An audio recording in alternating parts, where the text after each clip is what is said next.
Everyone, welcome back to our YouTube channel success Drishti. तो आज हम बात करते हैं आपके पास की यूपी की काउंसलिंग के बारे में, क्योंकि यूपी की काउंसलिंग या अदर स्टेट की भी काउंसलिंग आपकी स्टार्ट हो गई है। देखिए, ऑल इंडिया कोटा की राउंड जो काउंसलिंग है वो तो हो ही रही है, और ऑल इंडिया के आज आप देखें तो चॉइस फिलिंग का लास्ट डेट है। अगर आप चॉइस फिलिंग कर लिए हैं तो सही है, नहीं तो कर भी लीजिएगा। नहीं तो अगर आप नहीं करते हो फिर भी आपके पास चॉइस लॉक हो जाएगा डेट लास्ट होने के बाद। फिर इसके बाद आपके पास अलॉटमेंट लिस्ट और ये सारी चीजें आएंगी।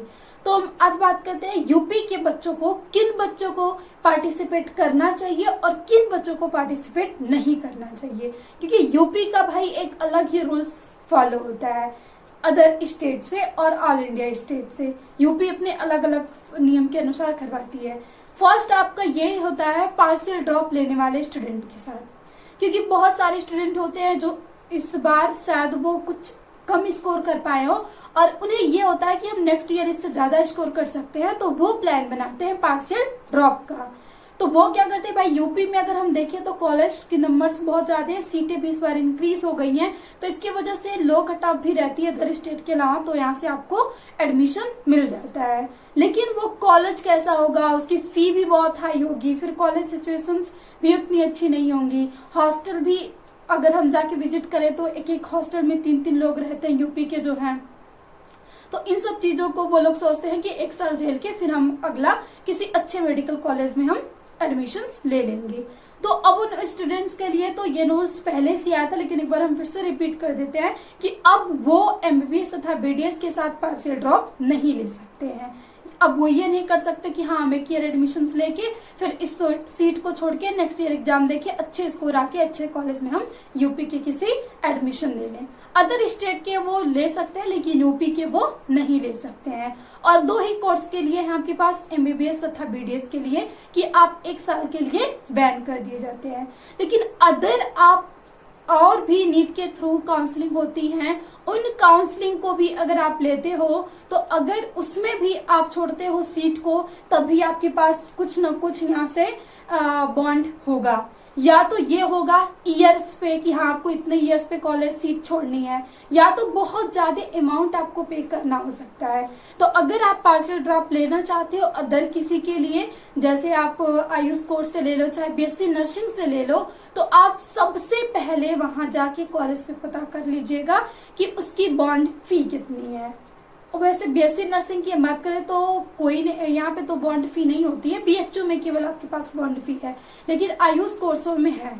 अगर 10, 5, 20 हजार है तब तो चलता है, लेकिन मेडिकल्स के लिए बहुत ज्यादा बॉन्ड होते हैं। आपके पास 50,000, 1 लाख, 2 लाख, 3 लाख तक भी आपके पास हो जाते हैं। कॉलेज अपना अपना बॉन्ड रखते हैं, किसी ये नहीं है कि हाँ एक स्टेट का ये फॉलो है इसी को लोग फॉलो करेंगे। हर एक मेडिकल कॉलेज का बॉन्ड अलग अलग होता है। तो आपको सबसे पहले बॉन्ड को देखना है कि कितने का बॉन्ड है, फिर आप किसी अदर नीट थ्रू के आप जाके वहां से एडमिशन ले सकते हो। और नहीं हो तो मत लीजिएगा, आप एक ईयर और अच्छे से प्रिपरेशन करके आप नेक्स्ट ईयर दीजिएगा, अगर यूपी के ही अगर आपके पास मेडिकल कॉलेज बेस्ट चाहिए तो। अगर आप अदर कोर्सेज जैसे कि बीए, बीएससी, एमएससी, मतलब बीए, बीएससी, इधर बीकॉम, ये सारे चीजें में एडमिशन लेते हो तो यहाँ पे तो बहुत कम आपके पास बॉन्ड होते हैं। लेकिन हाँ, अगर आप सीयूटी के थ्रू यहाँ पे लोगे एडमिशन इसमें बीए, बीएससी में, तो वहां पे भी आपको कुछ न कुछ बॉन्ड मिल जाएंगे। तो उस बॉन्ड को सबसे पहले अच्छे से क्लियर कीजिएगा कि वो कितने ईयर पे है या कितने अमाउंट देना है, उसके हिसाब से आप उसमें एडमिशन लीजिएगा, वरना ना लीजिएगा, क्योंकि भाई मतलब यहाँ से मनी प्रॉब्लम तो सबको होती है। तो ये था आपका पहला रूल। अब है कि आपके पास जो काउंसलिंग होने वाली है वो 4 राउंड में होने वाली है, ठीक है। यहाँ से अब ये होता है कि मान लीजिए कॉलेज अलॉट तो यूपी में होते रहते हैं, लेकिन स्टूडेंट्स को अगर नहीं पसंद आया तो वो सोचते हैं कि हम अदर काउंसलिंग करवाएं और कोई अच्छा और कॉलेज ले लें। तो फर्स्ट राउंड स्टार्ट होता है, सबसे पहले फ्री रजिस्ट्रेशन होता है और उसी में आपको फ्री एग्जिट का भी ऑप्शन मिलता है। यानी अगर फर्स्ट राउंड में आप रजिस्ट्रेशन करवाते हो, काउंसलिंग करवाते हो और आपको कॉलेज अलॉट हो जाते हैं और आपको पसंद नहीं आया, तो वहां से आप फ्री एग्जिट कर सकते हो और आपको सिक्योरिटी अमाउंट भी वापस हो जाएंगे और आप दूसरे राउंड के लिए एलिजिबल होगे रजिस्ट्रेशन के लिए। फिर अगर आपने दूसरे राउंड में रजिस्ट्रेशन करवा लिया, काउंसलिंग हो गई, कॉलेज अलॉट हो गया आपको, तो अब यहाँ से आपको फ्री एग्जिट का ऑप्शन नहीं मिलेगा और आपके सिक्योरिटी अमाउंट भी जब्त कर लिए जाएंगे, वो भी आपको वापस नहीं दिए जाएंगे। सेम ये आपके राउंड 3 में भी होगा। और स्टे वैकेंसी में तो ये ऑल इंडिया पे भी फॉलो होता है कि अगर आप स्टे वैकेंसी की अगर कोई कॉलेज अलॉट हो गया है, उसे अगर आप छोड़ते हो तो चाहे ऑल इंडिया हो चाहे यूपी हो, आपको कॉलेज नेक्स्ट ईयर नहीं मिलेगा। मतलब आप स्टे वैकेंसी की सीट अगर छोड़ते हो तो 1 ईयर के लिए आप बैन कर दिए जाओगे। ये बात आपको सबसे ध्यान में रखनी है, क्योंकि भाई हम काउंसलिंग करवा लेते हैं, फिर कॉलेज पे जाके विजिट किए, कॉलेज नहीं अच्छा लगा तो हम सोचते चलो हम ऐसे छोड़ देते हैं, तो आपको ऐसे ही नहीं छोड़ना है।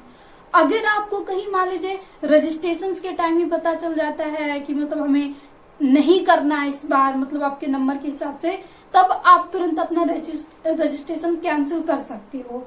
रजिस्ट्रेशन ये नहीं कि यूं करके छोड़ देना, अगर रजिस्ट्रेशन यूं रहा तो आपको फिर दिक्कत हो सकती है। आपको अपना अगर सीट नहीं लेनी है, कॉलेज नहीं लेना है, तो सबसे पहले आपको क्या करना है, अपना रजिस्ट्रेशन जो है वो कैंसिल कर दीजिएगा।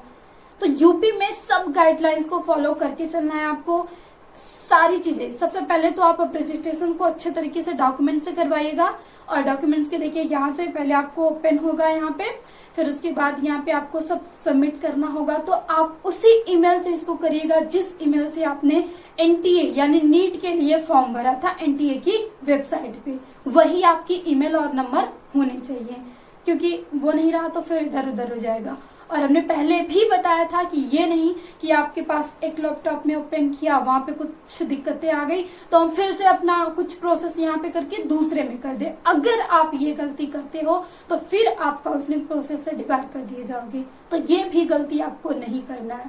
फर्स्ट आपको हमने देखा कि पार्शियल ड्रॉप आपको एमबीबीएस तथा बीडीएस के साथ नहीं लेना है यूपी में, और अदर कोर्सेज के साथ अगर आप लेते हो तो वहां की सबसे पहले आप बॉन्ड देख लेना कि बॉन्ड कैसा है, ईयर पे है कि मनी पे है, मतलब सिक्योरिटी अमाउंट पे है। और तीसरी गलती ये कि आप रजिस्ट्रेशन करते समय कोई और ईमेल का प्रयोग ना करें, कोई और नंबर का ना प्रयोग करें। और चौथी ये कि आप ये नहीं कि एक लैपटॉप या किसी चीज में आप कर रहे हो, सर्वर हुआ डाउन या कुछ भी फॉल्ट हुआ तो आप आधी प्रोसेस यहाँ करके और नेक्स्ट प्रोसेस वहां, ये भी मत करिएगा, क्योंकि अगर आप 2 जगह कर दोगे तो फिर डिबार कर दिए जाओगे पूरी काउंसलिंग प्रोसेस से, और फिर आपकी जो भी मेहनत है वो नुकसान हो सकती है। तो इन 4-5 बातों को आपको अच्छे से काउंसलिंग में ध्यान रखना है यूपी के लिए। बाकी भी अदर स्टेट के लिए भी ये फॉलो होगा, लेकिन यूपी के लिए ज्यादा स्ट्रिक्ट है तो उसे अच्छे से ध्यान रखिएगा। और सभी कॉलेजों को आप वेबसाइट पे जाके विजिट कर सकते हैं कि यहाँ पे क्या चीजें हैं, और आपको अगर पता करना चाहें तो हर एक कॉलेज के बारे में सब चीजें पता चल जाए, क्योंकि यूपी में एनोनिमस कॉलेज बहुत है। एनोनिमस हर जगह अगर आपको मिल जाएगा, बहराइच मिल जाएगा, मतलब बनारस, गोरखपुर, आजमगढ़ सब जगह मिल जाएगा।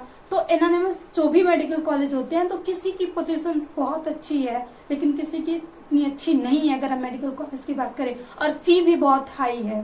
फिर उसके अलावा आपको ट्यूशन फी के अलावा हॉस्टल फी भी बहुत ज्यादा देना होता है। तो इन सब चीजों को आप अच्छे से देख के चलेंगे।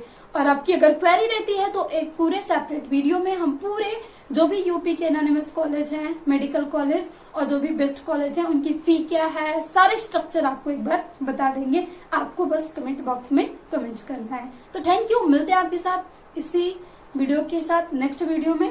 और कोई भी अगर आपको क्वेरी हो तो प्लीज कमेंट्स बॉक्स में जरूर करिएगा। और हाँ, अगर आप चैनल पे नए हैं तो प्लीज चैनल को सब्सक्राइब कर लीजिएगा, ताकि आपको नीट तथा नीट 2025 तथा नीट काउंसलिंग से हर एक अपडेट मिलती रहे। Again thank you.